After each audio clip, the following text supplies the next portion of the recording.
والسلام على سيدنا رسول الله سيدنا ونبينا محمد ابن عبد الله وعلى آله وصحبه ومن تبع سنته واقتدى بهداه أشهد أن لا إله إلا الله وحده لا شريك له لا معبود بحق سواه وأشهد أن سيدنا محمدا عبده ورسوله لا نبي بعده اللهم صل وسلم على سيدنا محمد مفتاح باب رحمة الله عدد ما في علم الله صلاة وسلاما دائمين بدوام ملك الله وعلى آله وصحبه سبحانك لا علم لنا إلا ما علمتنا إنك أنت العليم الحكيم ربي اشرح لي صدري ويسر لي أمري واحلل عقدة من لساني يفقه قولي واهدي قلبي وسدد قولي بحق عبدك وحبيبك سيدنا محمد النبي الهادي صلى الله عليه وآله وسلم نوينا التعلم والتعليم والتذكر والتذكير والنفع والانتفاع والإفادة والاستفادة والحث على تمسك بكتاب الله تعالى وسنة رسوله صلى الله عليه وآله وسلم والدعاء إلى الهدى والدلالة على الخير ابتغاء مرضات الله وقربه وثوابه سبحانه وتعالى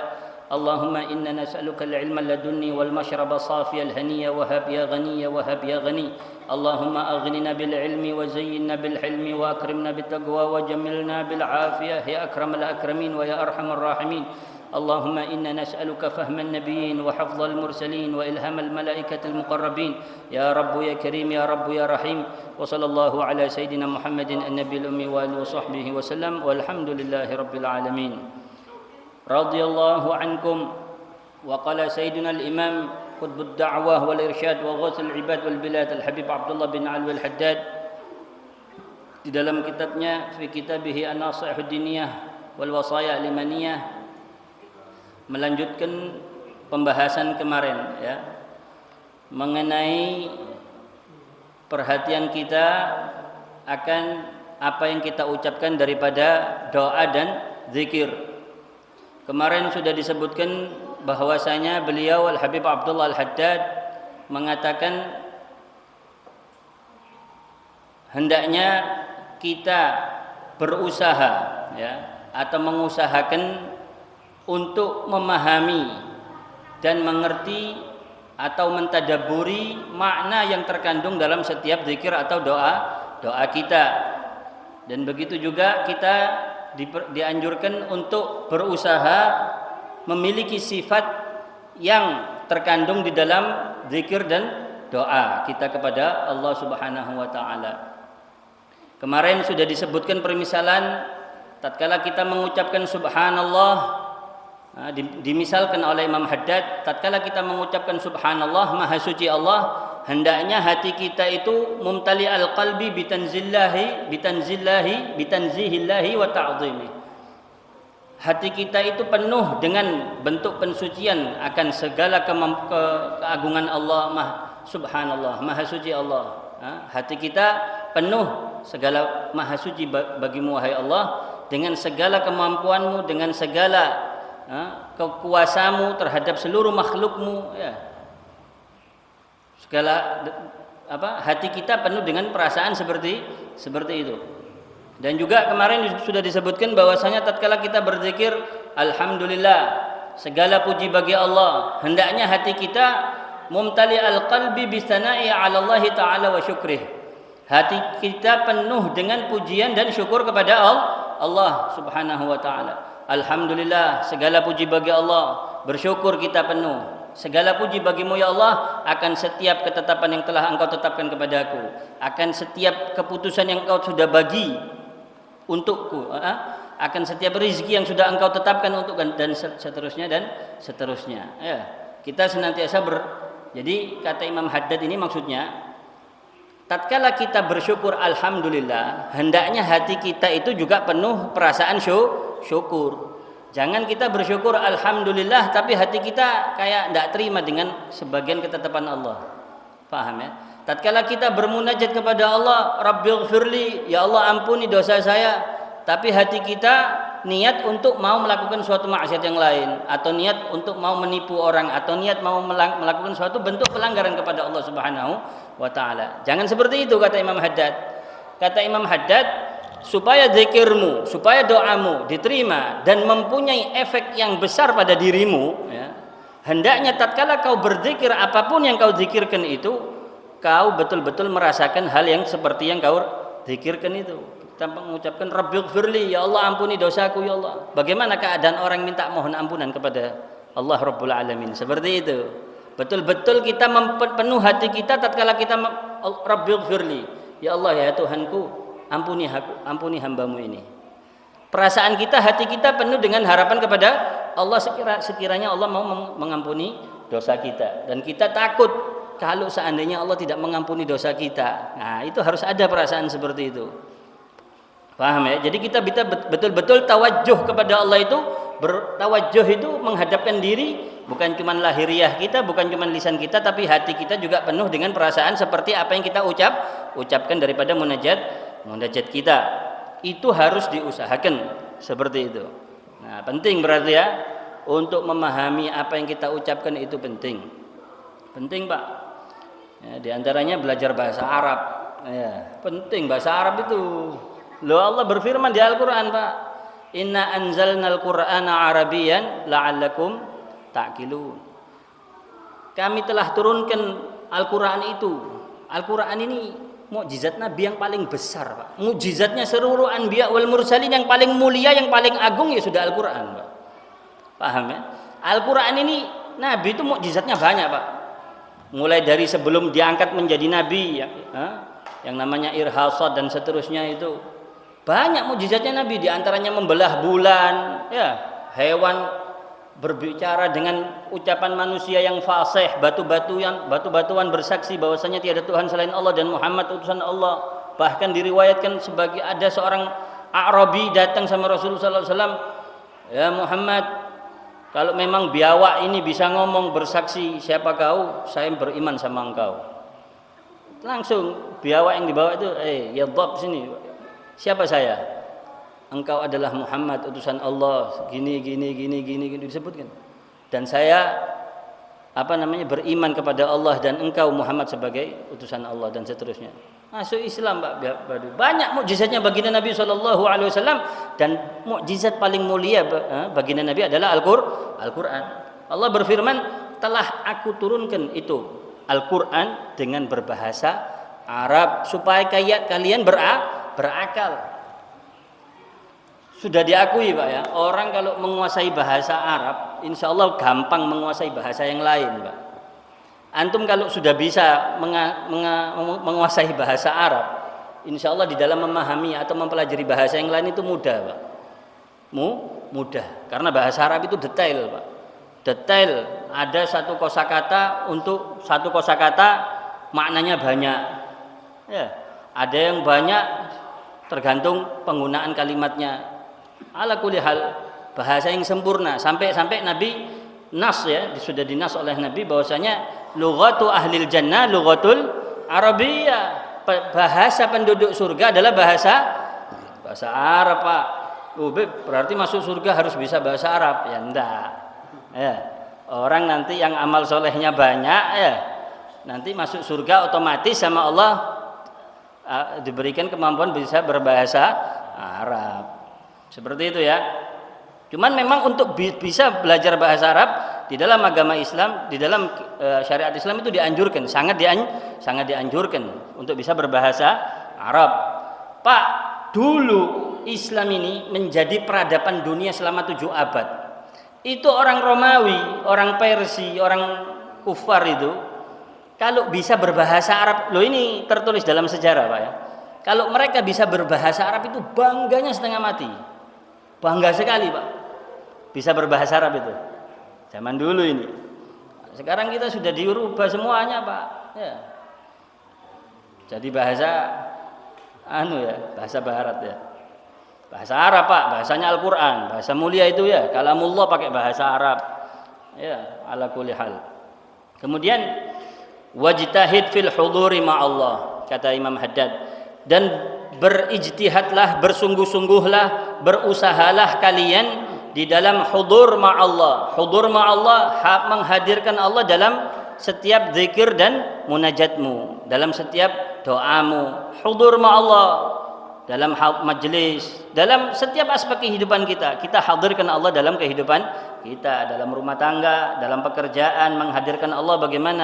Bagaimana caranya kerjaan kita diridhai oleh Allah, bagaimana apa hal-hal yang Allah ridhai dalam iktisabul halal dan seterusnya dan seterusnya.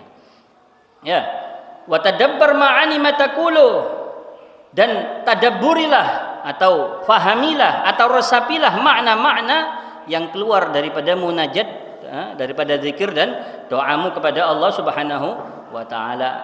Kita dianjurkan hudur ma Allah ini Pak dalam setiap hal, dalam setiap keadaan.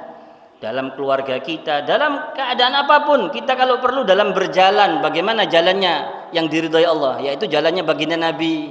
Ada Pak riwayatnya, bagaimana baginda Nabi mulai melangkahkan kakinya, ya, masuk rumah, keluar rumah. Bagaimana sunnahnya Nabi di dalam masuk rumah, masuk kanan, kaki kanan, keluar kaki kiri, ya, seperti itu. Masuk doanya, masuk rumah dan seterusnya. Pakai baju, lepas baju, itu kita termasuk menghadirkan Allah dalam setiap aspek kehidupan kita, apalagi di dalam ibadah mahdhah, di dalam doa beribadah yang sifatnya memang sudah ibadah gitu, seperti sholat ya harus hadir hatinya ma Allah. Dalam kerjaan saja, dalam hal duniawi saja kita dituntut untuk menghadirkan Allah, apalagi di dalam hal-hal yang memang sifatnya sudah memang ibadah, seperti itu ya. Nah, dan hendaknya kalian wajtahid fil itisafi bima yuhibbuhu Allah minka wal ijtinabi lima yakrahuhu, dan hendaknya kalian berusaha bersungguh-sungguh di dalam memiliki sifat, ya, yang diridhai oleh Allah Subhanahu wa taala dari diri kalian, dan hendaknya kalian juga bersungguh-sungguh menjauhi daripada sifat yang Allah benci. Sifat apa yang dicintai oleh Allah? Nah, ada di sebuah riwayat hadis Nabi sallallahu alaihi wasallam bersabda, ijlisu inda alimin yad'ukum min khamsin ila khamsin, la tajlisu inda kulli alim. Jangan kalian duduk kepada seluruh orang alim. Tidak semua orang alim bisa kalian barengi, bisa kalian kumpuli. Jangan semua orang alim kalian kumpuli. Ada alim kadang kealimannya itu membuat kalian tambah ragu sama ajaran Islam kadang. Ada alim yang justru dengan kealimannya membuat kalian bingung, atau memprioritaskan urusan duniawi. Padahal duniawi ini sifatnya tabe, ngikut dalam urusan akhirat. Kalau kita manhajnya, sudut pandangnya akhirat, dunia ini ngikut Pak. Dunia ini ibarat rumput Pak. Rumput ilalang itu loh, rumput liar itu loh. Kalau kita menanam apa saja kan rumput pasti mengikut. Gitu, paham ya? Kemudian jangan kita duduk, kata Nabi, pada setiap orang alim. Tidak semua orang alim bisa kita kumpuli. Duduklah, kata Nabi, kepada orang alim yad'ukum min khamsin ila khamsin, yang mengajak kalian untuk meninggalkan yang 5 menuju hal yang 5, mengajak daripada keraguan-raguan menuju yakin kepada Allah. Duduk sama orang alim yang sekiranya orang alim tadi itu kita kumpul sama dia, tadinya kita ini agak ragu sama urusan agama Islam, sedekah kata Nabi, mana qasamalun min infaq bal yazdad.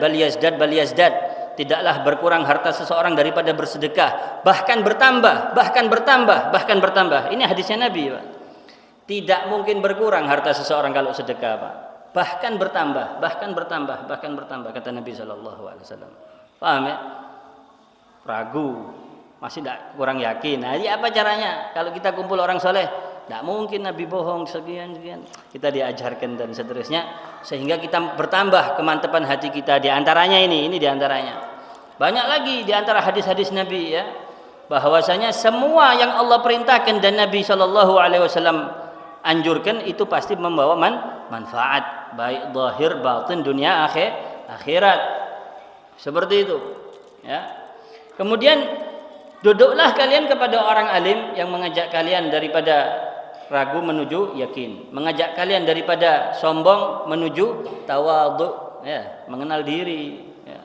Mengajak kalian daripada cinta dunia menuju zuhud. Nah, orang kalau sudah cinta dunia bahaya Pak.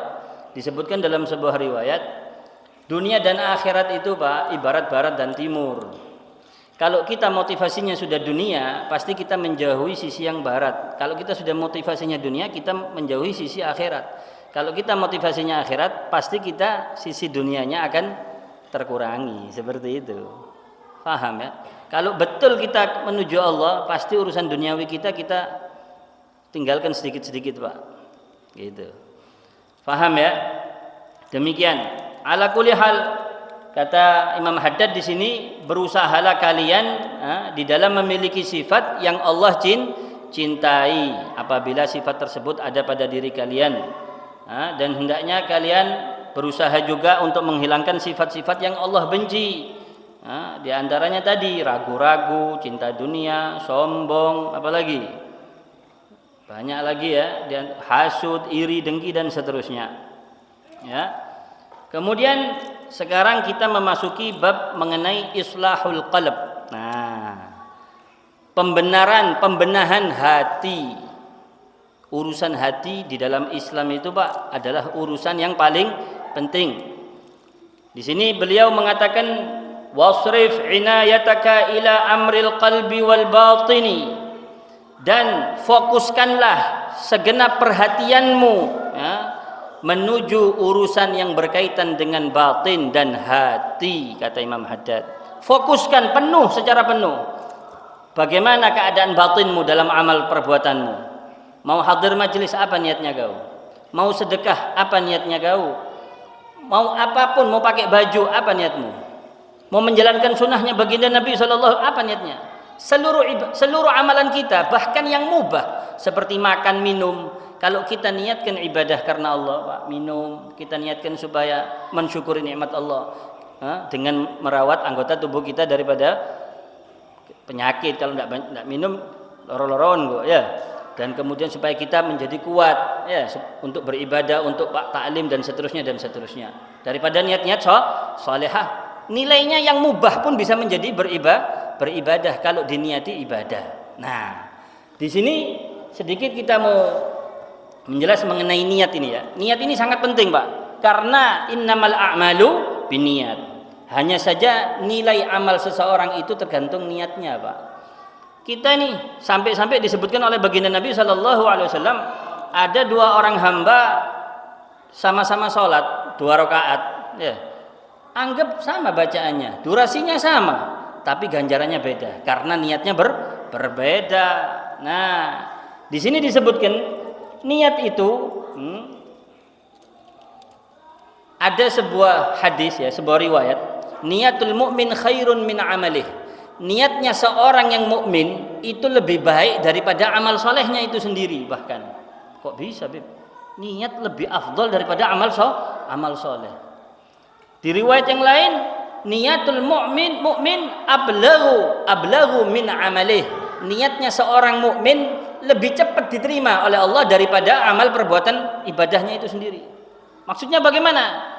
Karena yang namanya niat itu, Pak, lebih aman daripada wasawisus syaitan, daripada waswasnya syaitan yang bisa menggugurkan keikhlasan amalan kita.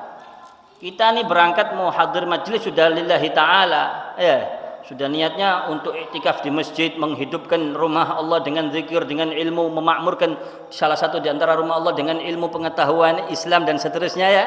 Dan mengasingkan diri daripada perbuatan pelanggaran dan seterusnya. Kita niatkan untuk membaca hadis, membaca kalamullah, membaca kalamur Rasul sallallahu alaihi wasallam ya, di antara niat-niatnya. Di antaranya juga saya niatkan dalam hadir majelis ini untuk intidarus shalah, menunggu salat. Pak, sampean kalau meniatkan intidarus shalah dalam setiap keadaan, dalam keadaan ini meniatkan intidarus shalah, menunggu salat Isya. Dalam setiap keadaan, selama itu antum tertulis sebagai orang yang sholat. Paham ya? Ala kulli hal, kita sudah niat soleh nih mau hadir majelis, giliran dilihat orang bisa berubah. Kalau amalan lahiriah, nah amalan zahir ini lebih mudah terserang penyakit hati tadi. Paham ya ini maksudnya ya? Ini maksud daripada hadis Nabi yang tadi, niatul mukmin khairun min amalih. Niatnya seorang mukmin lebih baik di sisi Allah, lebih cepat diterima di sisi Allah daripada amal perbuatan ibadah itu sendiri. Karena yang namanya niat itu, Pak, tidak ada yang tahu kecuali antara dia dengan Allah. Niat itu betul-betul datangnya dari inbi'atul qalb, dari bangkitnya hati. Niatnya hati dari bangkitnya apa yang terbangkitkan dari hati kita itu. Nah, itu. Jadi lebih selamat niat itu. Nah, dan juga disebutkan di sini bahwasanya nanti di yaumil qiyamah ada sebuah riwayat hadis, annallaha ta'ala yaqulu lil hafadhah yaumil qiyamah, bahwasanya Allah Subhanahu wa taala akan berkata kepada para malaikat al-hafadhah nanti di yaumil qiyamah, tulislah untuk hambaku fulan bin fulan pahala ini, pahala ini, pahala ini. Kemudian para malaikat mengatakan, ya Rabbana, wahai Tuhan kami, tidak ada pahala amalan tersebut di dalam sahifahnya ini orang fulan ini. Karena kami yang selalu menjaga tidak ada, kami mendapati tidak ada dia mengamalkan amalan seperti itu. Nah, tidak ada amalan dia seperti itu. Maka dijawab oleh Allah, innahu nawahu, sesungguhnya dia sudah meniatkan daripada amalan-amalan yang tadi saya suruh tulis pahalanya. Sudah diniati. Ya itu loh Pak. Pentingnya nih niat. Dan juga diriwayatkan bahwasanya nanti di yaumil qiyamah seorang hamba didatangkan di hadapan Allah di yaumil hisab itu ya. Kemudian dia diberikan kitabnya dan dia mengambil dari tangan kanan. Nah, ini min alamati suada, Pak. Termasuk tanda orang yang beruntung, orang yang selamat kalau menerima kitabnya dari tangan kanan. Ini hamba tadi menerima kitabnya dari tangan kanan. Kemudian dia mendapati di dalam kitabnya ada pahala haji sekian kali, jihad fisabilillah sekian kali, dan sedekah sekian banyak. Sampai hamba tadi ini yang menerima kitabnya sendiri ini mengatakan, hada laisa bi kitabi, lo malaikat ini mungkin bukan kitab saya ini. Saya tidak pernah haji sekian banyak, saya tidak pernah jihad sekian banyak, saya tidak pernah sedekah sekian banyak. Kok ada di dalam kitab saya? Kata langsung dijawab sama Allah Subhanahu wa taala yang menjawab, apa? Itu adalah itu memang kitabmu, kata Allah Subhanahu wa taala. Karena engkau pernah meniatkan dan berucap, maksudnya sudah pernah mengucapkan niat kau dalam hatimu. Lau kana li malun hajajtu minhu, lau kana li malun tasaddaqtu minhu. Kalau saya seandainya punya harta, ya Allah, punya harta banyak kayak fulan itu, saya bakal berangkat haji saya setiap tahunnya saya akan naikkan fulan haji, saya akan sedekah, saya akan bantu tetangga saya, fuqara masakin, ya, dan seterusnya. Dan saya ketahui niatmu itu benar dari hatimu, muncul ikhlas dari hatimu, maka saya tulis sesuai dengan niatnya kau, pahalamu sama seperti yang kau niatkan. Nah, seperti itu Pak. Makanya di antara doanya baginda Nabi apa? Baginda Nabi Muhammad sallallahu alaihi wasallam, Allahumma ja'al sarirati khairan min alaniyati waj'al alaniyati salihah. Ya Allah, jadikanlah hatiku lebih baik daripada alaniyah, lahiriahku. Jadikanlah batinku lebih baik daripada lahiriahku. Waj'al alaniyati salihah, dan jadikanlah juga keadaan lahiriahku ini keadaan yang salihah, yang baik juga. Tapi hati lebih baik. Karena apa? Kenapa kok doanya Nabi hati lebih baik daripada batin? Karena apa? Yang bisa dicapai dengan hati ini tidak semuanya bisa dicapai dengan amalan lahiriah. Amalan lahiriah kita ini keterbatasan, Pak. Capek sedikit sudah tidak bisa, sudah mau sholat banyak ya. Habis pulang kerja wis capek. Tapi kalau pakai batin sama batin ini tadi, wah bisa macam-macam antum amalan ibadah antum. Antum niat, ya Allah, saya kepingin saya ngaji ini. Walaupun sehari satu maghrib, kemudian terhalang karena capek, karena dapat Pak ganjaran sesuai dengan yang antum niatkan, seperti itu. Makanya amalan batin itu jauh mengungguli amalan lahiriah. Bahkan amalan lahiriah kita tidak dikatakan diterima oleh Allah kalau batin kita tidak karena Allah. Makanya kata Imam Haddad di sini tadi apa? Wasrif inayataka ila amril qalbi wal batini. Fokuskanlah seluruh segenap perhatianmu terutama mengenai hal yang berkaitan dengan niatmu, hatimu, batinmu. Paham ya? Mau hadir, mau nasihati orang, termasuk kita ini ya. Mau apapun sudah, kita perhatikan niat kita. Ya, mau ngimami, mau apapun sudah. Mau apapun kita perhatikan niat kita. Ya, seperti itu.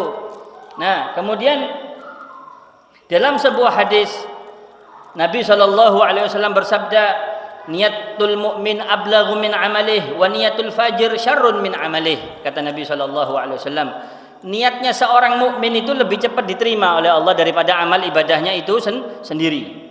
Dan niatnya orang fajir, orang yang suka maksiat itu lebih jelek di sisi Allah daripada amal maksiatnya. Maksudnya bagaimana ya? Niat maksiatnya seorang ahli maksiat justru lebih jelek daripada amal perbuatan maksiat itu sendiri. Kadang Pak, ada orang melakukan maksiat tapi hatinya tidak seneng.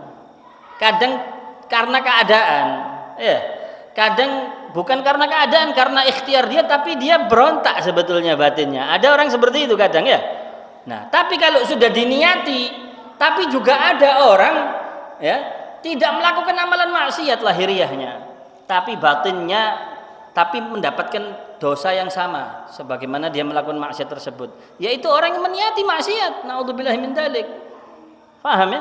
Diniati maksiat, nanti saya mau tak tipu orang. Kalau saya punya kesempatan bisa sanji Pak, posisi kayak orang kayak gitu, saya sanji orang gitu, nanti saya tipu nanti orang itu. Nah, dapat kau dosa nipu. Kok mengangen-angen dapat kesempatan bisa nipu orang, ya apa sih ini?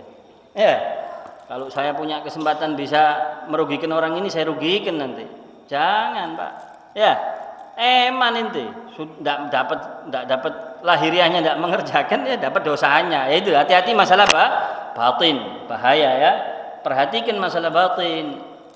Nah, memang masalah batin itu hukumnya bainak wa bainallah, antara kita dengan Allah Subhanahu wa taala. Nah, memang ini penjelasan masalah batin, masalah kita hablum minallah ini yang berkaitan dengan batin ini ya. Kemudian kata Nabi sallallahu alaihi wasallam, niatnya seorang mukmin lebih cepat diterima daripada amal ibadah. Kita niat Pak ya, hadir suatu majelis, niat iktikaf kayak sekarang nih, kita niati iktikaf, kita niati menghidupkan masjid, memakmurkan masjid dengan kalamullah, dengan kalamur Rasul sallallahu alaihi wasallam. Kita meniati uzlah, mengasingkan diri daripada perbuatan-perbuatan yang menyimpang, perbuatan yang pelanggaran dan seterusnya. Kita meniati qiraatul Quran, kita niati untuk mendengarkan nasihat ya, untuk menghindari daripada ucapan-ucapan dan pandangan-pandangan yang tidak ada gunanya. Seterusnya, kita niatkan daripada niat-niat yang banyak. Nah, nanti kita diganjar sesuai dengan niat kita. Seperti itu. Sampai-sampai dikisahkan Pak, salafus saleh itu kalau mengajarkan anaknya mengenai niat itu sebagaimana mereka mengajarkan mengenai surat Fatihah. Saking pentingnya itu nih, niat, penting niat itu. Ayo mau makan, niatnya apa? Kalau sudah kenyang supaya kuat mau ibadah, supaya kuat mau belajar enggak ngantuk. Nah, supaya kuat ini, supaya gini. Paham ya? Seperti itu. Ayo niatnya apa? Ini, niat itu. Niat penting, paling utama. Ya, di antara yang paling utama. Nah, kemudian dalam sebuah riwayat, innallaha azza wa jalla la yu'ti al-'abda 'ala niyatihi ma la yu'tihi 'ala 'amalihi. Ini sungguh Allah azza wa jalla nanti itu akan memberikan seorang hamba ganjaran ya, karena niatnya yang tidak dapat ganjaran tersebut digapai dengan amalan lahiriah. Nah, ini dalam sebuah riwayat Allah nanti ada seorang hamba akan Allah berikan suatu ganjaran yang dimana ganjaran ini hanya bisa didapat karena amalan batin ini tadi, karena niatnya ini tadi, yang tidak bisa digapai dengan amalan lahiriah. Nah, makanya sampai disebutkan oleh sebagian ulama begini Pak, kenapa ya para orang-orang mukmin ini Allah ganjar dengan nikmat surga yang abadal abad selama-lamanya. Sedangkan hidupnya manusia ini ada batasan umurnya cuma sekian ya, tapi ganjarannya selama-lamanya di akhirat. Itu karena niatnya. Seandainya dia hidup selama-lamanya juga saya akan dalam keadaan taat dan patuh kepada Allah Rabbul Alamin. Gitu Pak. Nah, ini ada sebuah kisah Pak, supaya kita bisa lebih tahu diri sebagai seorang hamba Allah Subhanahu wa taala. Ada dikisahkan seorang solihin, wali min auliyaillah, orang soleh, istiqomah, masya Allah, ya, tawadhu, istiqomah, soleh. Sekali waktu beliau ini mau tahajud. Beliau ambil wudhu di sumur gitu. Allah perintahkan salah satu malaikatnya untuk kasih tahu sama hamba saya fulan itu bahwasanya dia min ahlin nar, dia termasuk ahli neraka. Malaikat sami'na wa ta'na turun. Ya fulan bin fulan, saya diperintahkan Allah untuk ngasih kabar kepada kau ini min ahlin nar. Alhamdulillah. Kata hamba ini tadi, segala puji bagi Allah atas semua ketetapan Allah. Loh kok gitu? Loh iya. Saya ini siapa? Hambanya Allah. Allah Rabbul Alamin, pemilik semesta alam, termasuk saya. Apapun yang Allah tetapkan itu kuasa Allah. Tidak ada yang bisa ngatur kehendak Allah Subhanahu wa taala. Adapun saya sebagai seorang hamba, kewajiban saya apa? Patuh tunduk. Mau kemana saya kalau bukan ke Allah? Tidak ada lagi sudah. Paham ya? Allah tujuan saya. Saya tak tunduk, saya patuh bukan karena memang saya hambanya Allah. Wajib mengikuti aturannya Allah. Lawang nih seluruh amal ibadah saya nih tidak bisa menjadikan saya sehat kalau bukan nikmatnya Allah, kalau bukan kemurahan Allah Subhanahu wa taala. Apalagi mau menggapai surga, apalagi mau menggapai ridhonya Allah, mahabbatullah. Wah, mau menggapai manfaat yang sifatnya lahiriah itu loh. Banyak yang belum saya syukuri nikmatnya Allah ini. Ini padahal orang soleh, Pak. Orang yang istiqamah dalam ketaatan kepada Allah, istiqamah di dalam meninggalkan larangan Allah, masih menganggap dirinya saya ini loh. Ibadah saya, nikmat Allah yang lain masih banyak belum saya syukuri. Sedangkan baginda Nabi ini loh menyatakan terang-terangan, hamdan katsiran thayyiban mubarakan ala kulli hal. Nabi mengatakan tidak mampu bersyukur kepada Allah dengan sebenar-benarnya syukur. Ini baginda Nabi sallallahu alaihi wasallam. Wakif kita, Pak.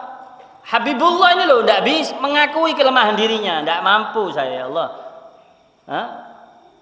Para malaikat itu loh Pak mengakui nanti di yaumil qiyamah itu waktu dibangkitkan para malaikat ini, maha suci Engkau ya Allah, segala puji bagimu ya Allah, kami ma'abadna ghair hakikat ibadatik, kami belum menyembahmu dengan sebenar-benarnya ibadah, belum beribadah. Ini malaikat Pak, wakif kita. Nah ini kesadaran ini yang dimiliki oleh wali ini tadi. Langsung Allah memerintahkan malaikat yang lainnya untuk menyatakan, sekarang sampaikan sama hambaku wahai malaikat yang satunya lagi, bahwasanya sekarang sudah saya rubah dia min ahlil jannah, kau min ahlil jannah. Alhamdulillah. Alhamdulillah lagi. Jadi keadaannya setiap orang mukmin itu apapun keadaannya orang mukmin selalu bersyukur Pak kepada Allah. Terus kalau orang soleh, kalau orang wali tidak dapat ujian gitu, nikmat tok gitu loh. Kan sudah sering dibahas ya. Justru orang yang paling besar musibahnya di dunia ini adalah para nabi dan rasul, berdasarkan hadisnya Nabi. Asyaddun nasi balaan siapa? Al-anbiya. Ya, para nabi dan rasul Pak. Kemudian fal amsal. Orang yang mengikuti mereka yang semakin sempurna bentuk itibanya, pengikutannya kepada baginda Nabi, ujiannya semakin besar. Loh iya Pak, sampai ujiannya anak SD sama SMP lebih susah mana? Ya, anak SMP sama SMA sama 1, 2, 3 terus ya. Seperti itu. Ya kan? Tapi justru ujian itu yang menjadikan kita hamba Allah yang dicintai oleh Allah. Makanya Nabi bersabda, kalau Allah mencintai suatu kaum atau seorang hamba, ibtalahum, Allah akan memberikan mereka ujian. Di Timur Tengah itu Pak, cara menanam pohon kurma kan padang pasir ya, bukan kayak tanahnya kita ini, tanah masya Allah Pak ya, kuat tanah teksturnya. Sana itu padang pasir Pak, jadi digali dalamnya kayak apa itu tetap tidak kokoh cokotan itu ya. Jadi kalau nanam kurma itu, ditanam kurma itu ya, ditimbun ya, disiram, ditumpuki batu kecil Pak, batu yang tidak seberapa besar gitu, sedang lah segini. Jadi di atasnya bibit itu dikasih batu supaya sekiranya tidak gampang muncul. Kenapa itu? Itu supaya nanti kalau dia sudah mau muncul ke atas, ketahan batu kan berat kan, dia akhirnya munculnya ke bawah, mengakar dulu supaya kuat akarnya kurma ini ke bawah. Baru nanti kalau sudah kuat tetap munculnya ke atas itu batunya nanti nggoling dewe Pak. Paham ya? Seperti itu Pak. Nah makanya pohon kurma itu kalau ada badai angin kuat Pak, tidak gampang ketabut dari akarnya. Nah itu kan tadi, karena sudah mengakar di bawah, karena sudah biasa dikasih beban. Kita kalau tidak membiasakan diri nerimo beban, ya nampani beban, tidak kuat. Seperti itu. Ya, ala kulli hal. Kita perhatikan niat kita. Insyaallah nyambung minggu depan ya. Masalah niat ini penting, Pak ya. Mudah-mudahan Allah kuatkan niat kita ya. Allah hiasi niat kita dengan niat-niat yang salihah, niat-niat yang baik. Allah bersihkan hati kita dari penyakit-penyakit hati dan diganti dengan akhlak-akhlak yang mulia daripada sifat hati yang baik. Ini tadi ada permintaan dari Bapak Soleh untuk almarhumah Ibu Sumarmi binti Subi'i. Ya Bapak, kalau mau dibacakan apa enaknya? Yasin tahlil.